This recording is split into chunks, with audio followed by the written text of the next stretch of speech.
Hey, I'm Mike Priest, the founder and CEO of Visible. As you scale your company, having the right guides at your side can make all of the difference.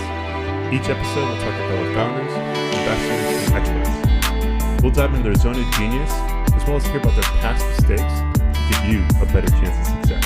To a meeting, and it was pretty cool. I spent my first part of my career in consumer and dealt with a lot of celebrities and that whole angle, and I was like, shit, this is going to be huge, and here we are. It's like the zeitgeist of pop culture now. It's been a wild ride. The interesting thing is, as an investor, it is remarkable to watch how little the investors move the needle. I mean, guidance here or there, but really what helped them get off the ground was just an unrelenting sense of urgency that they were sitting on one of the biggest market opportunities that could possibly exist, and just a complete obsession with going and executing and winning over talent, and convincing them to join, and just a maniacal focus on product as well. Stephen used to say, every cameo that goes out in the world is the best advertisement possible for the next cameo. And so he was just obsessed with getting as many cameos out in the world as possible, because he thought this unit was just so magical, and he was right. So yeah, amazing. That's awesome. And you're on the board, correct? Yeah, I mean, I wrote them. I was blessed to be the first VC to write them a check in a pre-seed round, and then Starting Line, my firm, led their seed round. And they've kind of kept me around the hoop ever since. I mean, just to be totally candid, like they've outgrown me, and they have, sure, board members who've taken many companies public at hundreds of billions of dollars of market value. But I hope that I've been able to help them keep a little bit of the same kind of, founding energy that the big wigs. Yeah. What's that been like for you as a board member? Getting kind of exposure to some of these, like, quote unquote big wigs, and people that have taken companies public. Has that leveled you up in any way?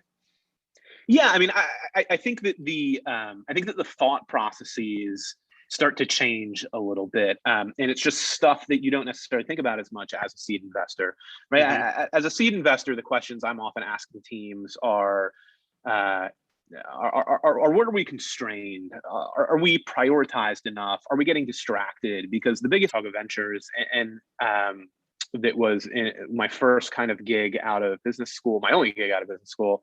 They treated me phenomenally well and gave me my start in the investment business. I had been thinking about my own platform, what that would look like, some things I could do differently. But there were not a ton of people who were super interested in funding me back then. And I didn't really know how to get it off the ground. And one day I wake up, and, I'm not a rich man by any means, but the nest egg that I put into Bitcoin is worth, enough money to start making some investments. And so, before we had a fund, the first investment we made was actually into Cameo. And that was a mix of selling some Bitcoin that Stephen will often say, like, how's our valuation compared to if you just held, right? I think I sold my Bitcoin at like 11 or 13,000 to write the first part of the check into Cameo, and then borrowed a bunch of money to complete that investment. But could have never made it without kind of Bitcoin giving me at least a little bit of ammunition. Sure. So anyway, thankfully, unless Bitcoin goes to like 1 million, Cameo will be a much better use of proceeds. So it's been a fun ride. Are you still long crypto and Bitcoin and everything going on in that space? Yeah, we're actually super aggressive into crypto out of fund 2. We made a couple of investments in our first fund. The second fund, launched November, December 2020, which is right when everything started to go crazy again in kind of the new bull market. And so we've made a couple of direct token investments, and then we've made 2 equity investments. The only one that we've shared publicly is a company called Stacked, stackedinvest.com, that basically is kind of an algorithmic portfolio manager for all of your assets. So the way that I look at it is for any of your listeners who hold a bit of crypto, or they used to hold a bit, now they hold a lot. there's never been a market like this for the average investor. FX markets have been 24/7, but for you or me, we've never lived the 24/7 market before. And even in the most exhausting days of either the 2008 crash or the 2020, COVID crash, like the market closed at 4 p.m. and you could go have dinner with your family. That doesn't exist in crypto. Saturdays, Sundays, there's volatility. Mornings, night times, there's volatility. And so, part of what they're selling is peace of mind. You tell us what you want out of your crypto portfolio, and we're going to help you achieve that. And you can stop obsessing, and we're going to sell you peace of mind and sanity. And I think that's a pretty powerful pitch in today's market. That's super powerful. Like I'll roll over at like 2 a.m. and open up my iPhone, and I have like the Robinhood widget or whatever to see the crypto price. I open one eye, you're like, oh God, that's awesome. Yeah. So you call yourself 99%. I think crypto is an interesting part of that, right? Like your DeFi or whatever you would want to call it. Like why the thesis or mission around consumer for the 99%? What caused you to say, hey, I'm gonna leave Chicago Ventures. I'm gonna take a loan out. I'm gonna sell some crypto. I'm gonna get into Cameo. And I'm sure I'm messing up these events, but the thesis of just like, hey, why go raise your own signal and focus on like consumer for the 99%? Yeah, no, I mean, the number one question I asked myself in that period is, does the world need another seed fund? Mm-hmm. At that time, there had been a rush of 1,000 to 2,000 new seed funds created in the kind of 2015 to 2018 era. Actually, it may have been several hundred. And at the time, I asked myself very aggressively, does the world need another seed fund? I obviously answered yes. The funny thing is, since then, there's been like 10x the volume of new seed funds, and everybody is a venture capital fund, these days, especially with kind of the angel syndicates and solo GPs, and there's a lot going on there. So I spent a lot of time kind of beating up that question, and in retrospect, may have been a waste of energy. But I saw two things. So I worked at an incredible firm, Chicago Ventures. They are great investors, great people. But I loved consumer investing, and their sweet spot for investments had at the time, I think they've kind of reset, but had at the time started to deviate from what I was seeing in the consumer world, which was that a lot of consumer businesses would raise a seed round or a pre-seed round, so to speak. That term was not as common back then, on very little data and very little kind of customer knowledge. But the moment there was so much latent consumer demand for new products and services, that the moment they found any type of product market fit, the company would inflect super, super quickly. And so it used to be, in the old days when I got started in the venture business in 2012, you raise a $1.2 million seed round and then a $4 million Series A. Then it became, what I was seeing was you'd raise a $2 million seed round, and if it inflected even at all, you'd raise a $10 to $25 million Series A. And obviously those numbers have only grown since then in the past 3 years. And so I was kind of missing out on opportunities because they were too early, and then missing out on opportunities because the rounds got too big. So kind of number one is I wanted to be able to play in what I knew I did best, and what the data demonstrated that I was actually a good investor at, rather than trying to kind of fit a square peg into a round hole. Number two, in terms of the 99% angle, is I looked at my best investments at that time. Companies like Spot Hero, the largest, the leading marketplace for booking, parking spots online. A company like M1 Finance, one of the fastest growing fintechs in the world, that provided kind of fee-free a trading and portfolio management. And what they did at their core was they offered a better product, a better experience at a cheaper price. Not so dissimilar from Uber and Airbnb, what allowed them to kind of capture the market zeitgeist. That was number one. And that combined with, 2017 era, Donald Trump's just been elected president. There's a lot of talk about red states, blue states, who's a 99%er, who's a 1%er. There's a lot of conversation going on about these topics, like about economic inequality, 99%, 1%. And there are some funds kind of around the edges doing stuff, bottoms up economy, the everyday economy. But they're also in San Francisco or New York, and like, it just felt a little bit incongruous or inauthentic. And so I kind of raised my hand and I said, there's got to be an opportunity, given that we're based in Chicago and we have our ear to the ground, because we're in the heartland. I mean, Chicago's a real city. Yeah. But we're in the heartland. We've got our ear to the ground. We're closer to the real 99% than anybody else. I think we can capture a big percentage of that mind share both, from entrepreneurs, from LPs, and hopefully from customers. And that was kind of the origin of wanting to do it this way. Oh, man, I love it. I get energized just hearing that. I guess maybe just kind of taking a quick. So do I. Back. That's why I'm still here. Yeah, I love it. And by the way, some of this stuff is incredible. You can read a lot of starting lines. Just they have an open operating system more or less on GitHub, so you can see a lot of it. We'll dig into that. But one of the things I think is really interesting that I would love to touch on with you is the mental health policy that Starting Line does. You mentioned we started Starting Line against all odds in a tough fundraising environment while taking no paychecks. I guess, how did this shape you? I guess in the view of the founder and what the whole founding process looks like and the lifestyle of how did that shape you? And then I'll get into some maybe the mental health questions from there. Yeah, I mean, look, I've never been under the assumption that fundraising is easy. Fundraising is very easy for certain companies and individuals. We are in a market right now that is very much defined by haves and have-nots. That once you are validated to any material degree, depending on kind of risk level and stage, there is a near infinite amount of capital for people or companies that are viewed as validated, quote unquote. But if you are not, it's excruciating. So I've never been under the assumption that it was easy, but and I had raised money in the past for projects, not a huge amount, $1 million here or there, and had seen that it wasn't easy, but it also wasn't the hardest thing. But raising my fund was a whole new level of experience in terms of what I learned. So again, didn't think it was easy.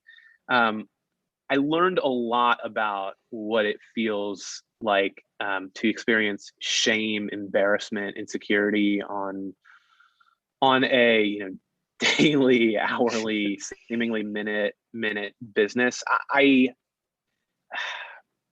Again, if you take a step back and kind of just take a rational, logical approach to things, could I deal with the fact that I wasn't good enough to raise my own fund? Yeah, I think I could have logically said, okay, I went to market selling X was the wrong product.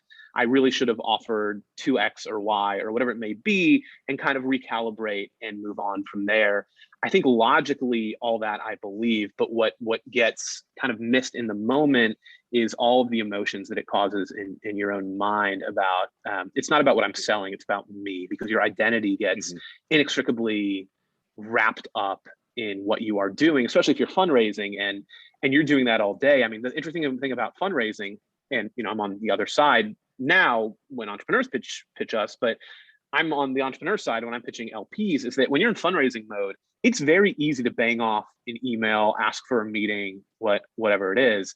So you can spend 24 hours a day obsessing about fundraising, whereas the people that you're pitching, you're barely a blip on their radar. And that is also a power dynamic that I knew existed, but until you live it and experience it, it's very hard to relate to. Okay, all that said, we have tried to make mental health a focus and a priority of our operations.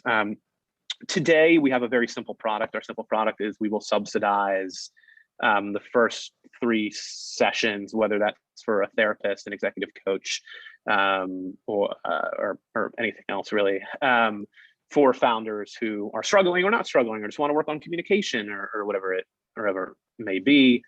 In addition to the subsidies, we also, through my wife, who's an American family therapist, and her network, can kind of access the right local resources. So both for insurance and relationship building reasons, most founders like to meet with someone local to them. It helps both from an insurance purpose, as well as, post-COVID, people theoretically will go back to some, at least in-person, non-telehealth therapy and coaching and stuff like that. So you want to be someone that you can actually drive to, take public transportation to, whatever it may be. So we can help with actually finding people who are local to you. And we have done that now for many, I don't know, maybe a dozen or so founders and executives in our portfolio. That's kind of V1 of the product. We would love to iterate and build a better product for V2 that continues to further mental health. I think that there are some ways to do that around kind of group therapy sessions, but we haven't quite nailed what that looks like yet. The biggest struggle that we have with our product, and by the way, there are now a lot of other firms offering subsidies. I think Alex Ohanian's 776 is doing like 1%, and then Felicis also does kind of 1%, I think, of all management fees or investment dollars go into basically a mental health pool, whatever it is. So there are other kind of ways to do this. We're certainly not the only ones. But yeah, trying to iterate on it and make it better. What was the impetus for starting this? Was this your own mental psyche going through a fundraise? Like, why? I mean, you guys don't have like insane management fees, right? So like it's probably, it's not immaterial the amount you guys are putting forward. So why the big emphasis on mental health? Yeah, it actually, I mean, all the credit goes to my spouse, Shira. It was probably 4-ish years ago. She went to bed early, I don't know, 9:30, and she gets woken up at 11:30. And basically, who are you talking to? And I said, I'm talking to so-and-so, CEO of this company. She goes, well, why are you talking to them at 11:30 at night? And I said, well, there's this fire and that fire, and they're feeling really distraught, and they kind of need someone to kind of just talk about their emotions and feelings. She was like, well, why are they calling you? And it was a question I hadn't really considered to that up until that point. And a lot of VCs will tell you that, one part of their job is to be a therapist. And actually what ended up occurring from that is she was a marriage and family therapist, and with a close friend of hers whose husband was also a founder, and had been experiencing the same things firsthand, they decided to start a practice focused on startup founders called Amity. So fast forward a couple of years, when I found Starting Line, it occurs to me that founders need this product. I'm watching their business grow. I'm seeing how much demand there is. Everybody's saying to me, hey, your wife's the one who, she can help out. Like, I'm having some co-founder issues. She's the one who can help me out, right? Like, starting to realize a lot of people have this problem. They don't know where to turn. Like Googling co-founder therapy does not return a whole lot of results. You're lying in your bed at night. Your company is a mess, or your founder relationship is a mess. Like, what do you do other than, either, be in denial, or you try to solve it, but it's not work. Like, where do you turn? So we basically, my whole thesis was that if we at least advertise this, don't know if it'll be a solution, but it at least overcomes the friction of not knowing where to turn, not knowing what to do, not knowing where to go. And we can at least remove that friction from this massive pain point of starting a business. Yeah. Love that. It's so true. And I think you're right. There's a lot more education coming out around founder psyche and mentality and wellness, something I've dealt with. It's funny. I saw the quote, like, my mood is dictated daily by the performance of our Shopify revenue. And I was like, that just is so accurate. It's crazy. And and it's so hard not to take that home with you, or on your team too, right? Like, if something is 100%. Going well, super easy to be enthusiastic and jazzed, but you kind of got to peel that back a little bit. And then also when you're down because of customer return or whatever the metric is, it's hard not to take that home or take that on the team too. It's just like a total mind fuck, to be honest. Yeah, what's interesting about that quote you just said? That quote, which is in our GitHub, yeah? Yeah. That quote was said to me by an entrepreneur who now runs a massively successful consumer business. Their business is, advertising on TV nonstop.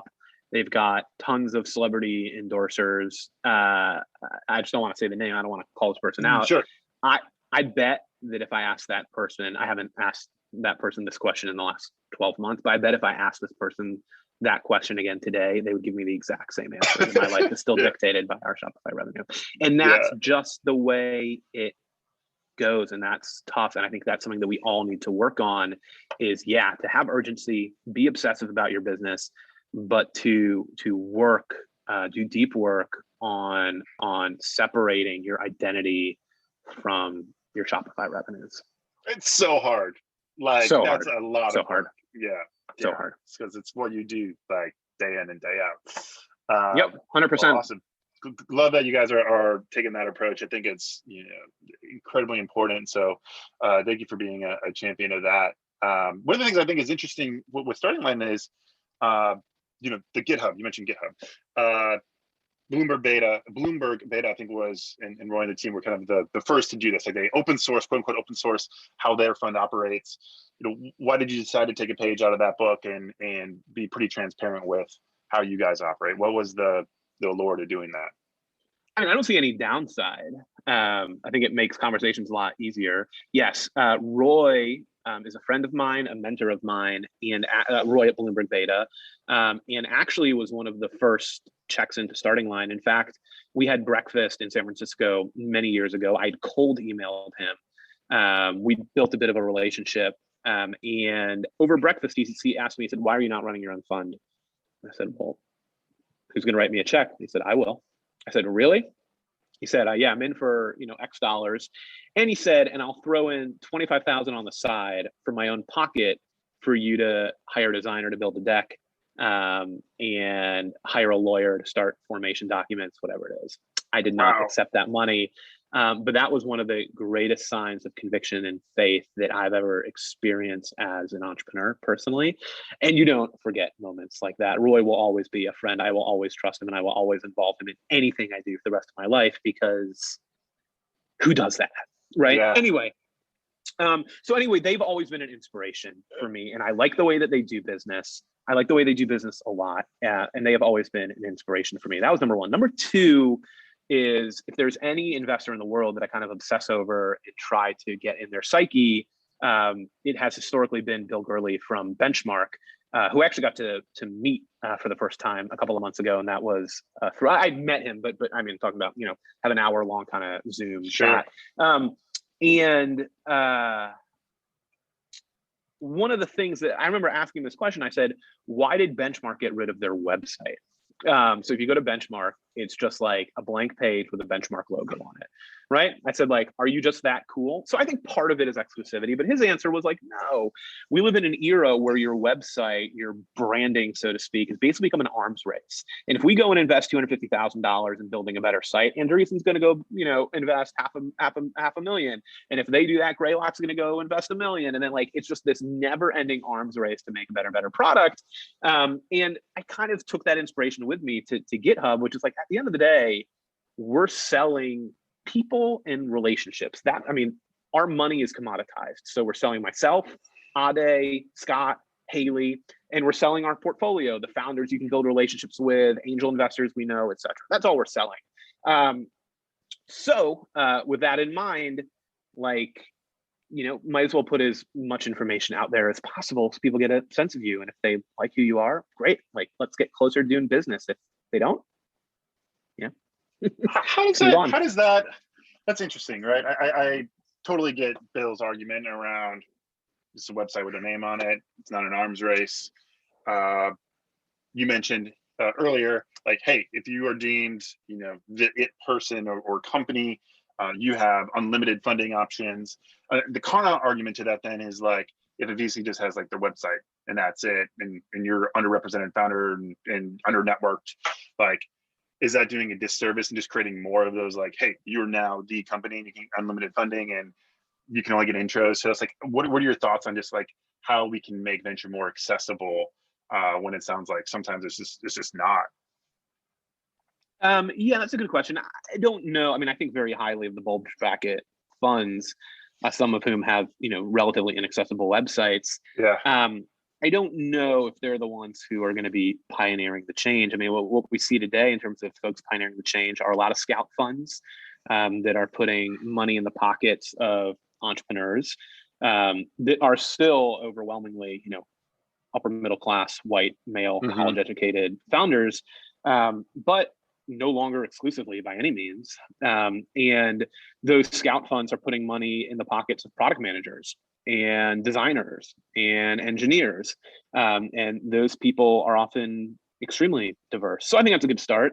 And then you also see just an unbelievable growth in the number of diverse managers. And I think that I probably am overly optimistic because my experiences are anecdotal, not necessarily data driven. I bet my understanding is if you look at the data Diversity still looks pretty anemic. When you look at things from an underrepresented perspective on a kind of tops-down aggregate basis, my hope is that that's skewed by the bulge bracket funds, being 90% of the market. So you don't see all the innovation that's happening within, at the low end of the market, where at least I'm seeing a lot of growth in diverse managers. Or it could just be that my friend circle is not representative, but I don't think that's true. So I think that those are kind of the two areas where you're seeing pioneering a lot of growth and hopefully solutions to kind of what you're observing. It is, at the end of the day, the problem with venture is that it's very hard to go out to someone you've never met before and say, I want to do a deal with you, right? By the way, I sometimes personally still have fears, like we'll wire into a company that I haven't known that long, and like, how do I know they're not just going to outright defraud me and take our money and buy a house or like buy a Tesla? Like, first off, there are legitimate integrity issues, and references help with some of that. But also, Mark Suster has this great blog post about building lines, not dots, right? Like relationship building takes time. So I think it is unrealistic to just say, firm X should put more money into people they don't know, because they don't know those people. It is a systemic problem. But if a scout who is not a $1 billion VC, but is massively respected, and her judgment is respected, and she writes a $25,000 check into a business that she thinks highly of and tells the $1 billion fund, I've worked with this person for 6 years and they're incredible. All of a sudden that changes the calculus. So I do think small dollars have outsized impact in the long run. We're going to go a little just slightly off script, but we're going to come back to some of the questions. But I think I was going to ask you this anyways, because it was slightly referenced here in terms of just like where the market is now, which is, pretty insane. And I guess this is July of 2021 when we're recording this. Are you still being very methodical? Because it's, you guys do 5 or 6 investments a year, at least that was on the GitHub. Like how are you restraining yourselves of like what's going on in the market right now? Like how is this impacting the work that you guys are doing, the whole lines, not dots, building relationships? Like what are you observing, and how are you approaching everything that's happening? It's harder than ever. We're struggling. We haven't yet solved it. I think that we often find ourselves starting to veer into behavior that I don't necessarily think is long-term sustainable, and trying to correct for that. So what I mean by some of these things is markets are moving so fast. We'll often meet an entrepreneur and kind of be given a 48-hour deadline to make a decision. And that can be in like a best case scenario. Sometimes it's like, a lot of times we'll meet an entrepreneur, and if we like it, we basically need to by that night have a deck built for her about how amazing we think her business is and all of the value that we're going to add to it, just to like beg for a small allocation into the business. That is the reality on the ground today. I don't think that's where we do our best work. We have made some of those investments, and we will continue to. I don't know if it's where we do our best work. I'm like, so look, you need to play the game on the field. And if we basically said we're only going to invest in people that we've known for 2 years, like we'd have to strike 95% of the deal flow that we see, because there are so many people spinning out and so much innovation going on in the current economy. That said, we are doing a few things. We are aggressively trying to invest into people that we know well at stages far earlier than we would have even a couple of years ago. We are trying not to write small checks because I don't think it is great for our model as a small fund, but we are in certain cases and then doing whatever we can to get more money in, even if we're uncomfortable with the valuation that we put that money in. So there are certain ways to start to solve these problems. Just made an investment recently. Someone who had cold Twitter DM'd me 18 months ago for feedback on an idea, had given this individual feedback, had kind of built a bit of a relationship with this individual through the DM. Saw that they, had a super viral tweet, kind of followed up with a viral tweet. They kind of said, actually, interesting, there's kind of a round coming together, and moved super, super fast on that. I mean, I'm talking, a day or so. But when I kind of outlined it for the team, I was like, I don't know this person that well, but my first data point was 18 months ago. I've kept up with them. I've tracked their Twitter. I've tracked their LinkedIn. I've seen the idea evolve. And so while it may be a little bit light on like, we've never gone out for coffee, right? There are actually a lot of data points that we can leverage to build comfort with the trend line that this individual is building. And so I do think that you're forced to kind of think about data points in new ways beyond the traditional, let's meet for coffee once a month. Yeah, it's wild. Why is this happening? Like, it's happening in the different parts of the market too. Like even buying a house, it's like, okay, you got to make a decision in 24 hours and there's gonna be multiple bidders and you got to get your shit together. Like, is there a macro? I mean, there clearly is, and I'm not smart enough to answer this question, but like, what's the macro thing happening? We can remove the house piece. Let's talk about venture. Like what's happening there where the shot clock is 48 hours or less now for trying to get a deal done? Well, there's an enormous amount of money in the system. Some of that is a function of the Fed printing, many trillions of dollars that have entered the economy. But another big function of that is that technology that has been technology venture capital, frankly, that has been a really small allocation for most of the deep pockets globally over the past several decades. And by deep pockets, I don't mean like just Jeff Bezos. I mean, pensions, endowments, sovereign wealth funds, that historically has been a 2, 3, 4, 5, 6% allocation of their portfolios of $100 billion portfolios, is now aggressively being ramped to 15% of their portfolios, because the technology sector has gone from kind of a small niche market to a massive mainstream market with companies going public left and right. So I think that's part of what's going on, and that all filters downstream. The money at the growth stages filters all the way downstream to the earliest stages. And like I said, you've now got thousands of funds, many of whom are run by active operators who are trying to put money to work but not be full-time investors. And they have increased the pace of the market dramatically. And if you're a founder, in many ways, you don't want to work with people like me. We take more time. We're annoying.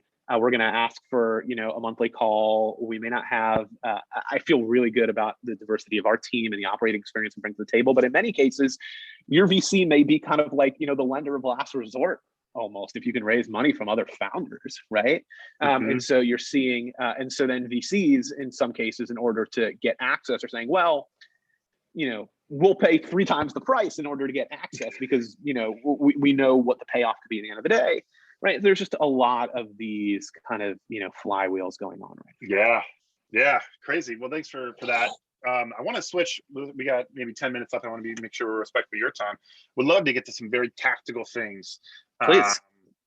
So again, kind of season 2 for our founders listening is, tactical advice, giving you a better chance at fundraising. And so we're going to hear what investors have to say to some of these questions. Yeah. Do you prefer? I wish I knew, man. I'm a pretty mediocre fundraiser myself. So okay, we'll see how this goes. But I think at least you're writing checks to this thing's gonna be. So, do you prefer when founders send a deck in advance of the first meeting, or not? Like, and should it be the full deck or light version? I don't have a strong opinion on full deck or light version. I have a very strong opinion on sending enough context ahead of time that we can have a conversation. I think that if the time that we have together, whether it's 25 minutes, 45 minutes, or an hour, is a pitch, quote unquote, like you've kind of lost in most vast majority of cases, like lost the war or the battle. I don't know which one. I just think it's very, very difficult because this is a relationship game, and if you're just kind of pitching a person. There's kind of a great concept that like the best way to engage someone is to get them asking questions. And I, as an investor, find myself far more engaged when I can get passionate about ideas, start asking questions like what we do in this case, what we do in that case, right? And I think it also helps you understand how an entrepreneur thinks. So I like very much providing as much information as possible ahead of time, whether that is an overview. Some people write their own deal memos now. Some people kind of build like a Notion outline of like all about their company, a deck. I don't care. I want to be able to have a conversation. Yeah. What are the 2 or 3 most important aspects of that deck or context, whether it's Notion, deck, memo, like what are the, for you, as a starting line, what are the 2 or 3 most important aspects you like to see nailed in that memo or whatever the medium is being delivered? Yeah, let's just be clear. Like, I'm happy to give you the perspective from Ezra at starting line, but Sure. It is going to differ for every investor, meaning there are going to be many, I don't do SaaS, like we just, we're a consumer fund, right? But there are going to be a lot of SaaS investors who want to see like cash efficiency and like, and negative net churn, like whatever it may be. That's not really my world. What I care about a lot is a really strong reimaginative narrative. So narrative matters a lot to us, because in the consumer world, so much of this is about getting people excited and building organic virality via word of mouth. That is a function very often in being able to articulate a very crisp narrative within a couple of slides, right? If you can't do it in a couple of slides, you're unlikely to be able to do it in the broader market. And certainly your customers who are not as expert in your business are not gonna be able to do it with their friends, right? So we care a lot about that. We also care a lot about the acumen, our assessment of the acumen of the founding team to be able to raise additional capital. I don't love this part of the market, but it's just demonstrably true that there are, frankly, people who are considered good fundraisers versus bad. And I don't think it's a function of gender or age. I do think it's a function of, again, narrative, really understanding your place in the ecosystem, as well as being able to kind of define the range of kind of outcomes that the company could evolve, and the incremental steps that you're kind of interested in taking along that path. So we care a lot about that. In the consumer world, part of the reason why I'm stressing this is that in the consumer world, any good idea will get copied very, very quickly. And the effect of that copycatting is that if you're all trying to acquire customers, let's say through direct response marketing on Instagram or Facebook, those costs are going to bloat very, very quickly. All 6 companies are going to fight against each other. Everybody's going to get diluted. Nobody's going to make, even if you sell your business for $400 million, we'll all take 80% dilution. No one will do that well, right? And so as a consumer investor, one of the things that I'm fundamentally looking for is like, is this story really, really kind of net new to the market in a way that I don't think you're going to run into those same headwinds in customer acquisition. So that's something we care a lot about. That's not the only thing, but I do think that informs a lot of kind of the companies that make it down funnel for us. What is it so are you, I know you guys are looking, even call it right when the product's early. So are there certain metrics that you're looking for, like K-factor, virality, growth, like anything like that? Or is that's like later on and you're really just focused on kind of team, product, and story? Yeah, I mean, metrics are important. If a company has metrics, we're going to beat them up and spend a lot of time trying to understand them and get a sense of human psychology and behavior. But no, there is no one metric that we look for. I think it's pretty commonly understood at this point, and I've been beating the drum on this for a while, that fundamentally we're looking for engagement, which drives retention, which drives growth for a lot of the products that we invest in. But yeah, it's like I remember, I don't say this publicly enough, but I remember when I was 16, I was an actor, and not full time, but I did a show off Broadway. I don't know, maybe I was 14, I can't remember exactly. And there was this woman that was in the show, and she was telling me about a date she was going on that night. And like, she didn't seem, super excited. I asked her, like, why are you going on the date, like I don't think I dated a girl. Like I didn't even know anything about this. And I said, like, I was just naive. I kind of said, like, why are you going? Like, you don't seem very excited. Like, why are you going? She said, well, he's not boring. And I do think as I think that's a little bit analogous in a certain sense to kind of the dating process of investors and founders. Of, you know, we look at a lot of businesses that seem incremental, that seem derivative, and something that really stands out for us is like when it's not boring, when it's just different and new. And a lot of times it's too crazy for our comfort level, but we always respect it at a minimum. You know, Chris Dixon has this great post. The next big thing will start out looking like a toy. One of my favorite blog posts ever. And that does inform a lot of how we see the world. It's so true when you think about some of the more iconic businesses that have come in the last decade of how they seemed like a toy. I mean, you could argue Uber was just a black car service for rich people in San Francisco, and Cameo was just like, oh, this is kind of a fun one-off thing. Like, I think you could argue that a lot of the iconic things have started out as toys. 100%. Which is Bitcoin. Which is hard to invest in, though, right? It's like, yeah, this seems like a toy. Like, and so it takes a lot of conviction to write checks into those types of companies, I feel like, because you're like, oh, how big is the market? It's like, I don't know. Yeah, I mean, we made a really crazy investment right at the close of our first fund. We haven't announced the investment yet. It's the final investment out of our first fund into a kind of super crazy social media company. But again, the kind of like the discussion internally with our team was like, we've never seen anything like this before. And technology has not been able to support a product like this until arguably 8 weeks ago. And so like, that's pretty interesting, right? Now in my head, I'm like, what happened 8 weeks ago? My guess is it's something with iOS. Yeah, I mean, it was iOS related, and it's at this point, it's probably 6 months ago. It was like September, August 2020. But anyway. That awesome. Okay, this has been fun. Three questions we wrap and ask all guests. What catches your eye in a cold email, like from a founder? You guys mentioned you take cold pitches. How should it be formatted, or what catches your eye, I guess, in a cold email? Yeah, so we have made multiple investments off both cold emails and cold DMs.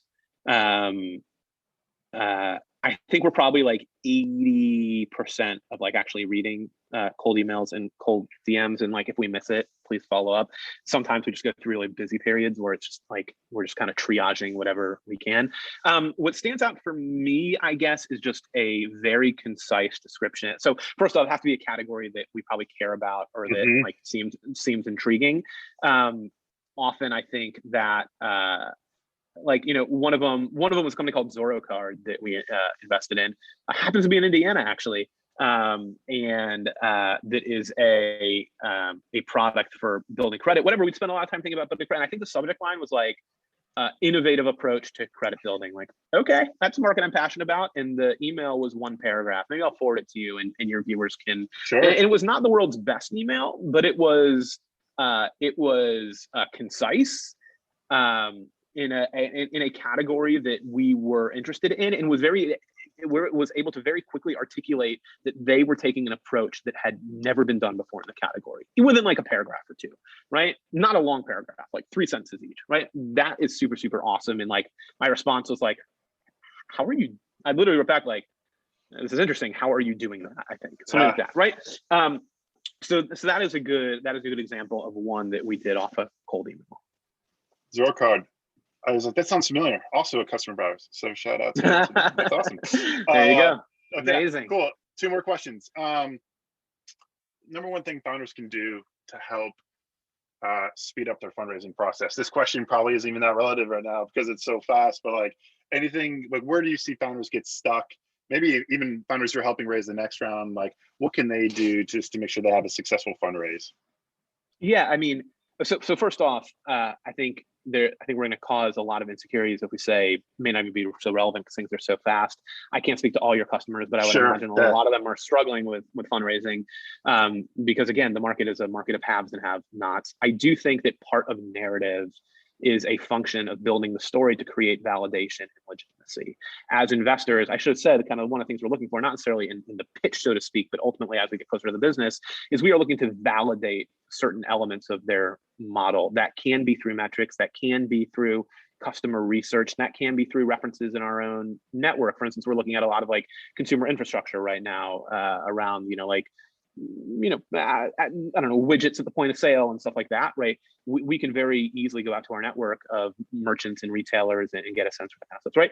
So anyway, there are different ways you want to validate. One of the ways to validate your business is like to have other investors or to have a story of how it involved that proves legitimacy. I worked at MasterCard and now I'm building a fintech. And like it's small little data points, right? Everything you can do is to build a data point. There are also things you can do now around building in public. Like I've had, there are plenty of people who've messaged us and said, you can kind of follow my Twitter to see our journey or whatever it may be. So to kind of go back to what we spoke about earlier about kind of the reimagination of data points and relationship building, I think there are a lot of things you can do in the current market to add legitimacy there, but that all plays into overall narrative. Yeah, love it. And finally, I'm like, hey, starting lines of fit. Same. I'm 99% consumer, right stage. I'm really into relationship building and care about who's on my cat table. Any tips for increasing a chance of a meeting with anyone on the starting line team? So we try to take a lot of meetings. Like, I don't want us to be like a gated fund. Right now, like, I think we're probably missing a bunch of meetings just because our schedules have been so packed and there's only so many hours in the day. Honestly, all of us should have our Twitter DMs open. I do think with the barrage and the volume of emails, it's like if something's not 48 hours recent, like it can be possible. I mean, we all try to get to inbox zero, but it can be difficult. I review my Twitter DMs once a month so that even if I missed something, it's like, at least once a month, like we'll go back and just try to respond to everybody, even if it's, a couple of weeks late, which doesn't feel great, but it's probably not the end of the world. I would encourage people to avoid LinkedIn as a means of reaching out. I use LinkedIn all the time, but it's just, there's so much like noise on there that I do think that like, I don't really go into like my LinkedIn message box unless I'm really motivated to like talk to them. And so actually it happens, I just responded to like 3 months worth of LinkedIn messages recently because I went in there to send something to someone. I was like, well, I'm here, I should probably go through the stuff. And there were some amazing people and messages in there. And I felt really, really bad that they just been sitting there for months, but it's just not a focus or a priority. Yeah, there we go. Ezra, thanks so much. Appreciate all your thoughts from mental health to the macro, what's going on, to tactical things. This has been super fun. And appreciate everything you guys are doing, and we'll talk to you soon. Mike, this was awesome. Can't wait to see the finished product, and thanks so much for taking the time to do this with me. Yeah, awesome. See ya.